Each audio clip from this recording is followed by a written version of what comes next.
Saudara-saudaraku yang dikasihi oleh Tuhan Yesus, selamat hari Sabat disampaikan kepada saudara-saudara semua, umat-umat Tuhan di Jemaat Redlands Indonesian Seventh-day Adventist Fellowship yang saat ini ada di rumah masing-masing bersama seluruh pemirsa dimanapun Anda berada. Saudara-saudaraku, kita patut bersyukur kepada Tuhan sebab Tuhan selalu memberikan kepada kita kesempatan untuk beribadah dan mendengarkan firman Tuhan pada saat pandemi global seperti yang kita sedang hadapi sekarang ini. Saudaraku, sabat ini 15 Agustus 2020 kita akan mempelajari pelajaran sekolah Sabat yang berjudul membagikan firman Tuhan. Untuk memulaikan pembahasan ini, mari kita bersama-sama berdoa. Segala puji dan syukur kami sampaikan kepadamu Bapa, karena pada saat ini, pada Sabat yang suci ini kami diberi kesempatan untuk mempelajari pelajaran sekolah Sabat. Berikanlah kami roh suci-Mu supaya kami dapat mengingat dan mengerti dan menerima akan firman-Mu yang kami dapat gunakan di dalam kehidupan kami, melaksanakan tugas pelayanan kami, membagikan firman Tuhan kepada sesama, menyiapkan diri kami semua untuk kedatangan-Mu yang kedua kali. Adalah doa dan harapan kami di dalam nama Tuhan Yesus. Amin. Saudara-saudaraku, pelajaran kita, pelajaran yang ketujuh, triwulan ketiga pada Sabat ini, berjudul membagikan firman. Yesaya 55 ayat 11 disebutkan, saya terjemahkan di dalam terjemahan kalimat-kalimat positif, berbunyi demikian. Demikianlah firman-Ku yang keluar dari mulutku, ia atau firman itu akan kembali kepadaku. Ia atau firman itu akan melaksanakan apa yang kukehendaki dan akan berhasil dalam apa yang kusuruhkan kepadanya. Itulah kuasa firman. Dalam membagikan firman Tuhan, saudara-saudaraku, di dalam ayat awalan ini, demikianlah firman-Ku yang keluar dari mulutku. Ia tidak akan kembali kepadaku dengan sia-sia, tetapi ia akan melaksanakan apa yang kukehendaki dan akan berhasil dalam apa yang kusuruhkan kepadanya. Saudaraku, ketika kita bersaksi tentang Yesus, maka Roh Kudus akan berbicara di dalam hati dan pikiran kita, menyatakan siapakah Yesus itu untuk kita saksikan dan bagikan keyakinan kita, iman kita kepada semua orang. Meskipun para tokoh agama, pimpinan-pimpinan rohaniawan menyelidiki Alkitab, namun banyak yang melewatkan pekabaran utamanya, Yesus firman Allah yang hidup. Tuhan sendiri mengingatkan dalam Yohanes 5:39, kamu menyelidiki kitab-kitab suci, sebab kamu menyangka bahwa olehnya kamu mempunyai hidup yang kekal. Tetapi walaupun kitab-kitab suci itu memberikan kesaksian tentang aku, kitab suci itu, firman Allah itu menyatakan, menyaksikan tentang Yesus Juru Selamat dunia. Saudaraku, kita perlu memahami dengan benar bahwa pengajaran Alkitab mencerminkan karakter Kristus yang indah, yang perlu ada dalam hidup kita oleh kuasa Roh, yang kita perlu pantulkan kepada orang lain, yang kita perlu bagikan, dan itulah bersaksi, membagikan firman Tuhan, yaitu Yesus Kristus, Juru Selamat dunia. Apakah lambang-lambang firman Allah itu, saudaraku? Mari kita lihat beberapa lambang yang disebutkan. Yang pertama, menurut pemazmur, bahwa firman Allah itu seperti pelita dan terang. Itu terdapat dalam Mazmur 119 ayat 105. Firman-Mu itu pelita bagi kakiku dan seperti terang bagi jalanku. Menurut Nabi Yeremia, bahwa firman itu seperti api dan palu. Yeremia 23 ayat 29. Bukankah firmanku seperti api? Demikianlah firman Tuhan. Dan seperti palu yang menghanguskan, yang menghancurkan bukit batu. Di Indonesia, di tempat asal kami, di Minahasa, ada galian emas. Dan secara tradisional mereka gunakan palu dan gunakan api untuk menjadikan batu-batu itu menjadi emas. Dan itulah gambaran firman Tuhan Allah menurut Yeremia, bahwa firman Tuhan itu seperti api dan seperti palu. Dan yang berikut, menurut penginjil Lukas, bahwa firman Allah itu seperti benih yang ditabur. Lukas 8 ayat 11 disebutkan, inilah arti perumpamaan itu. Benih itu adalah firman Allah. Dan selanjutnya, firman Allah yang hidup menurut Yesus Kristus itu adalah roti hidup. Roti hidup. Yohanes 6 ayat 51. Akulah roti hidup yang telah turun dari surga. Jikalau seorang makan dari roti ini, ia akan hidup selama-lamanya. Dan roti yang kuberikan itu ialah dagingku yang akan kuberikan untuk hidup dunia ini. Untuk kehidupan kekal. Bagi setiap orang yang percaya kepadanya sebagai roti hidup itu, Yesus Kristus.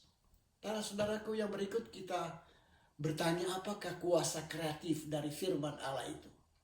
Kuasa kreatif yang dinyatakan dalam Ibrani 1 ayat 1 sampai 3. Ayat 1, setelah pada zaman dahulu Allah berulang kali dan dalam berbagai cara berbicara kepada nenek moyang kita dengan perantara nabi-nabi. Ayat 2, maka pada zaman akhir ini ia telah berbicara kepada kita perantaraan anaknya Yesus Kristus, yang telah ia tetapkan sebagai yang berhak menerima segala yang ada. Oleh dia Allah telah menjadikan alam semesta. Dia pencipta, dia yang berfirman. Ia adalah cahaya kemuliaan Allah dan gambar Allah yang hidup, wujud Allah dan menopang segala yang ada. Firman-Nya yang penuh kekuasaan. Dan setelah ia selesai mengadakan penyucian dosa, ia duduk di sebelah kanan yang maha besar, di tempat yang tinggi. Di mana? Di surga. Dia ada dan perhatikan kita. Dia adalah firman yang telah menjelma menjadi manusia. Dia yang telah naik ke surga. Dialah yang menciptakan.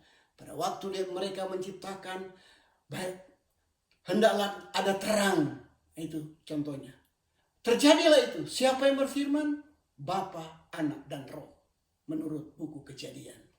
Saudara-saudaraku, apakah kuasa kreatif dari firman Allah itu? Menurut Daud, dalam Mazmur 33 ayat 6 dan 9. Ayat 6 disebutkan, oleh firman Tuhan langit telah dijadikan. Oleh nafas dan mulutnya segala tentaranya atau semua planet bintang-bintang di angkasa. Dia memberi perintah, semuanya ada. Dia hanya berkata, hendaklah ada terang, hendaklah ada bentangan, hendaklah ada ini dan itu. Semuanya terjadi. Itulah kuasa kreatif dari firman Allah. Firman Allah adalah firman yang hidup. Firman Allah adalah firman yang kreatif. Firman yang dapat didengar, yang keluar dari mulut Allah sendiri. Itulah kuasa kreatif yang menciptakan langit dan bumi dengan segala isinya. Luar biasa Tuhan yang kita percaya. Kalau begitu, apakah manfaat mempelajari firman Allah? Saudaraku, yang pertama, firman berkuasa menyelamatkan jiwamu. Dan yang kedua, dengan memandang kita ada perubahan, memandang kepada Allah yang penuh kemuliaan itu. Yakobus 1 ayat 21. Sebab itu, buanglah segala sesuatu yang kotor dan kejahatan yang begitu banyak. Dan terimalah dengan lemah lembut firman yang tertanam di dalam hatimu, yang berkuasa menyelamatkan jiwamu. Ada kuasa dalam firman. Itu manfaatnya. Dia berkuasa menyelamatkan jiwa, tubuh dan jiwa kita, keselamatan kita. Dan berikut dengan memandang kita berubah. 2 Korintus 3:18. Dan kita semua mencerminkan kemuliaan Allah dengan muka yang tak berselubung. Dan karena kemuliaan itu datangnya dari Tuhan yang adalah roh, maka kita diubah menjadi serupa dengan gambarnya dalam kemuliaan yang semakin besar. Bukankah rencana Allah, tujuan Allah ialah untuk suatu perubahan, untuk mengembalikan karakter Allah, citra Allah yang ada di dalam kehidupannya untuk dibagikan atau dipantulkan kepada kita dan menjadi milik kita. Itulah, maka kita diubah menjadi serupa dengan citranya, gambarnya, karakternya. Saudara-saudaraku, apakah lagi yang manfaatnya? Apa manfaatnya kita mempelajari firman Allah itu? Pena inspirasi dari Mrs. Ellen G. White di dalam buku Alpha dan Omega, jilid 8 halaman 583, berbicara sebagai berikut. Adalah hukum alamiah baik intelektual maupun spiritual bahwa oleh memandang kita berubah. Memandang kepada siapa? Memandang pada kemuliaan Allah di dalam Yesus Kristus. Pikiran secara berangsur-angsur menyesuaikan diri kepada masalah-masalah yang memenuhi pikiran kita. Pikiran itu. Jadi apabila ada sesuatu datang pada pikiran kita, maka kita memandang ke atas kepada Allah Bapa di surga dan Yesus Kristus. Maka rohnya akan memberikan kepada kita penyesuaian terhadap masalah-masalah yang ada di dalam pikiran kita. Saudara-saudaraku, apalagi manfaat mempelajari firman Allah? Menurut Rasul Paulus, Alkitab itu bermanfaat mengajarkan doktrin yang benar, mengajarkan ajaran yang benar. Saudara-saudaraku, 2 Timotius 3:16-17 berbunyi demikian. Ayat 16, segala tulisan diilhamkan Allah, memang bermanfaat untuk mengajar, untuk menyatakan kesalahan, untuk memperbaiki kelakuan, dan untuk mendidik orang dalam kebenaran. Itulah manfaat firman Allah. Ayat 17 disebutkan, dengan demikian tiap-tiap manusia kepunyaan Allah diperlengkapi, disempurnakan untuk setiap perbuatan yang baik. Itulah rencana Allah untuk kita, agar kita tersedia sebagai manusia sempurna di dalam Tuhan, dilengkapi dengan setiap perbuatan yang baik. Bagaimana kita menerapkan firman Allah itu, saudaraku? Seorang penyelidik Alkitab pernah menghitung ada lebih 3.000 janji di dalam Alkitab firman Allah itu. Janji-janji itu keluar dari hati Allah yang penuh kasih terhadap manusia. Rasul Paulus menekankan kenyataan Allah ini di dalam suratnya kepada jemaat Roma, Roma 8 ayat 32. Ia yang tidak menyayangkan anaknya sendiri, ia yang tidak menyayangkan anaknya sendiri, tetapi yang menyerahkannya bagi kita semua. Bagaimana mungkin ia tidak mengaruniakan segala sesuatu kepada kita bersama-sama dengan dia? Oh Tuhan, kami bersyukur atas janji-Mu ini. Kau mengaruniakan segala sesuatu. Terlebih telah menyerahkan anak-Mu sendiri untuk keselamatan kami. Dan memberikan segala sesuatu apa yang kami perlukan. Agar kami berhidup bersama dengan Engkau Tuhan. Bagaimana menerapkan firman Allah itu, saudaraku? Rasul Petrus mengklarifikasi janji-janji itu di dalam 2 Petrus 1 ayat 3-4. Ayat 3, karena kuasa ilahinya telah menganugerahkan kepada kita segala sesuatu yang berguna untuk hidup saleh. Oleh pengenalan kita akan Dia yang telah memanggil kita, oleh kuasanya yang mulia dan ajaib Dia panggil kita. Ayat 14, dengan jalan itu Ia telah menganugerahkan kepada kita janji-janji yang berharga dan yang sangat besar, supaya olehnya kamu boleh mengambil bagian dalam kodrat ilahi, di dalam sifat ilahi, dan luput dari hawa nafsu duniawi yang membinasakan dunia. Saudara-saudaraku, itulah klarifikasi tentang janji-janji Tuhan yang luar biasa untuk hidup saleh dan memberikan janji yang berharga dan sangat besar supaya kita dapat ambil bagian di dalam karakter Allah, sifat Allah, kodrat ilahi. Kita luput dari segala hawa nafsu duniawi yang membinasakan dunia ini. Saudara-saudara, bagaimana kita membagikan firman Allah? Luar biasa perasaan hati kita apabila kita dapat membagikan rasa kebahagiaan kita kepada orang lain. Kebahagiaan kita karena kita ada Yesus dalam hati. Dan kita dengan senang membagikan itu kepada orang lain. Betapa luar biasa lagi apabila kita boleh membagikan kisah kasih Yesus yang ada di dalam diri kita. Pada waktu kita terima Yesus sebagai juru selamat kita, kita tahu kisah kasihnya. Dia datang ke dunia, jadi manusia. Dia disalibkan, mati untuk kita. Lalu kita akan bagikan kepada orang-orang lain. Pena inspirasi menurut Ellen G. White dalam Kebahagiaan Sejati halaman 88. Begitu seseorang datang kepada Kristus, maka lebih cepat pula lah lahir di dalam hatinya suatu kerinduan memberitahukan kepada orang lain.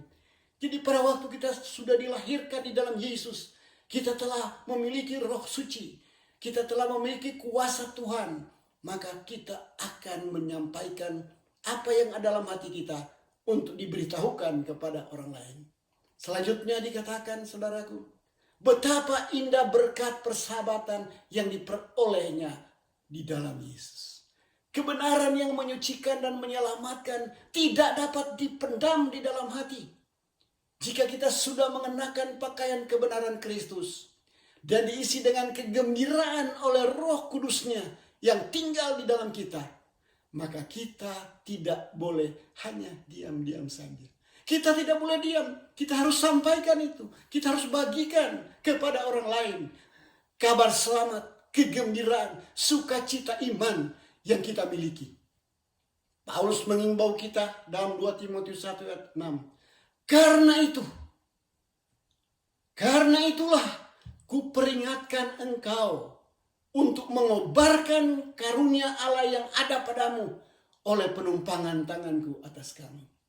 Waktu saudara-saudara dan saya terima Yesus, saudara menerima tumpangan tangan, dibaptiskan, ataupun saudara mendapat pengurapan yang lain seperti ketua atau diakon dan lain sebagainya.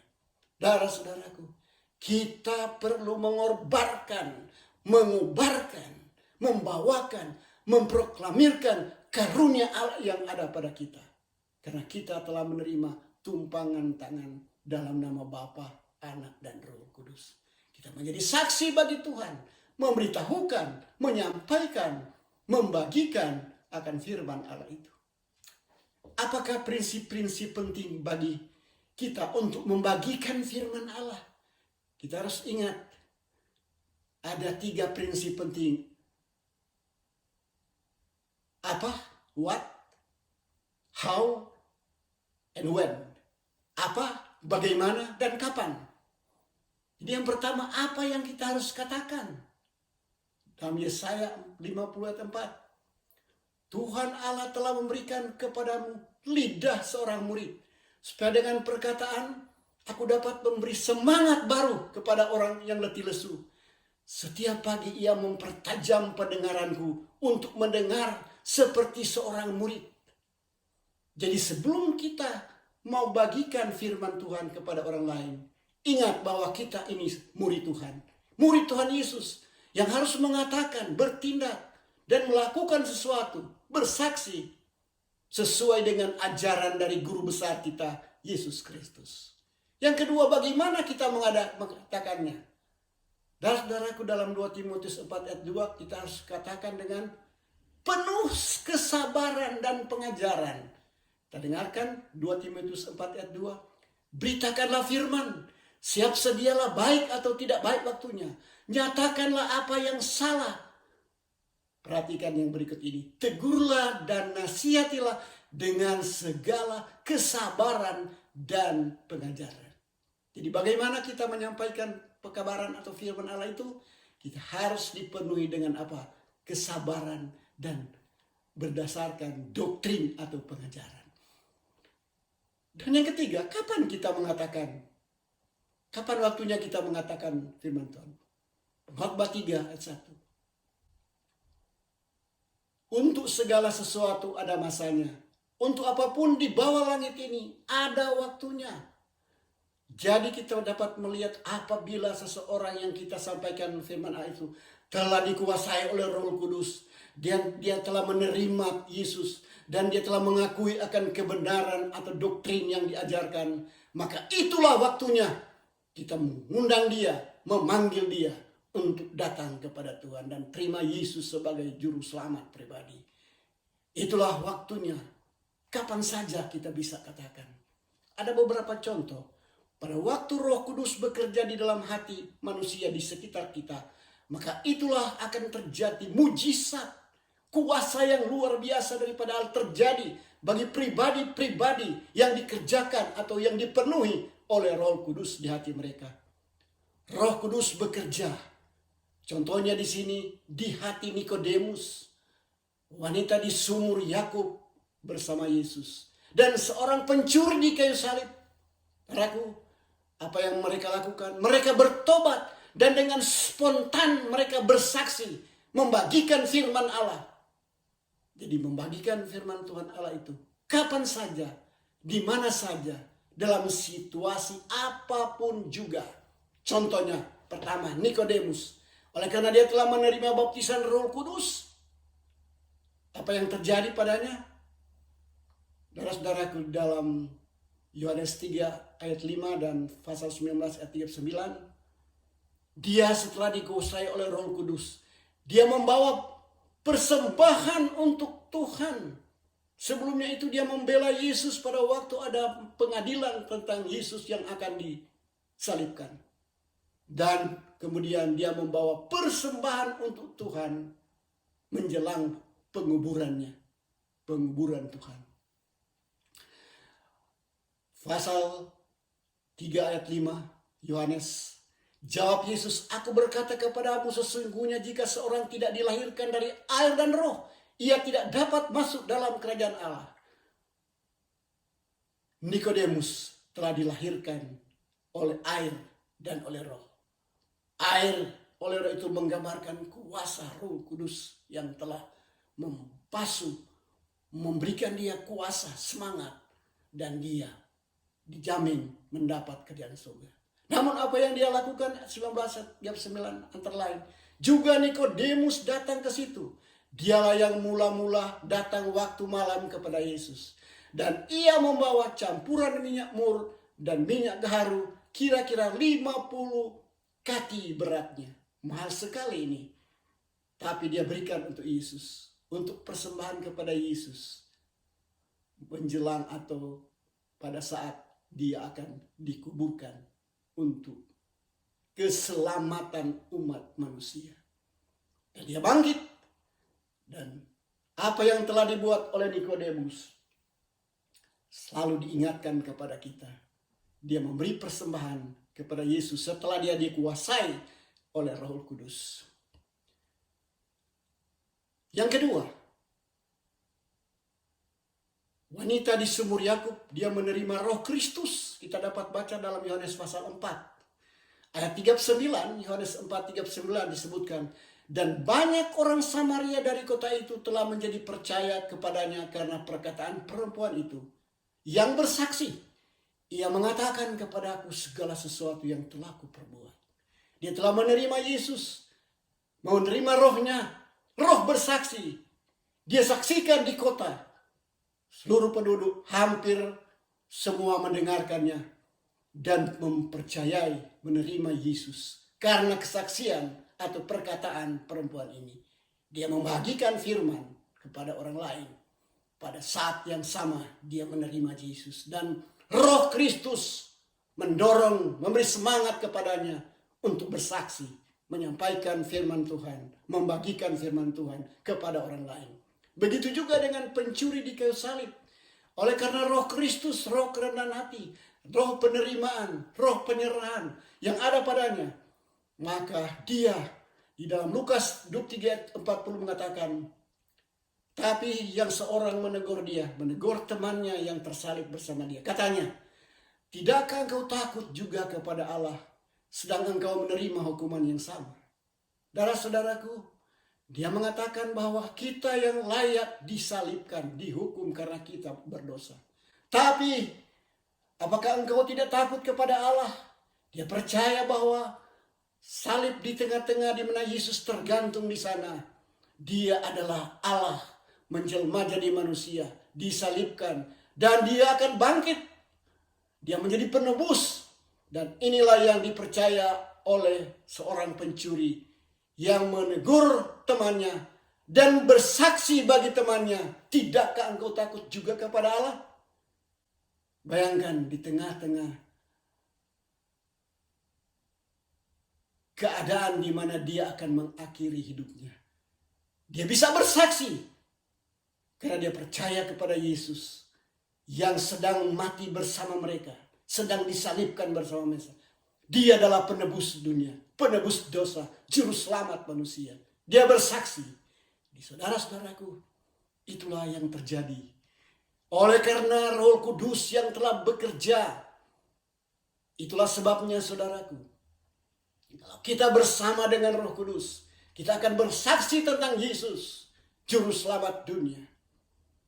Yohanes 14 ayat 26 dikatakan, tetapi penghibur yaitu Roh Kudus, yang akan diutus oleh Bapa dalam namaku, dalam nama Yesus, dialah yang akan mengajarkan segala sesuatu kepadamu dan akan mengingatkan kamu akan semua yang telah Yesus katakan kepada murid-muridnya dan kepada kita. Ayat Yohanes 15 ayat 26-27 disebutkan. Ayat 26, jikalau penghibur yang akan kuutus dari Bapa datang, yaitu roh kebenaran yang keluar dari Bapa, ia atau Roh Kudus itu akan bersaksi tentang aku, akan bersaksi tentang Yesus. Ayat 27 untuk kita semua. Tetapi kamu juga harus bersaksi, karena kamu dari semula bersama-sama dengan aku. Sejak semula kita mengenal Yesus, menjadi pengikut Kristus. Kita telah mengenal Dia juru selamat. Dan kita telah merasa kebahagiaan yang Dia berikan kepada kita baik di dunia ini dan di dunia yang akan datang. Maka ayat 27 ini dalam Yohanes 15, kamu juga harus bersaksi. Kita juga harus memberitakan firman Tuhan.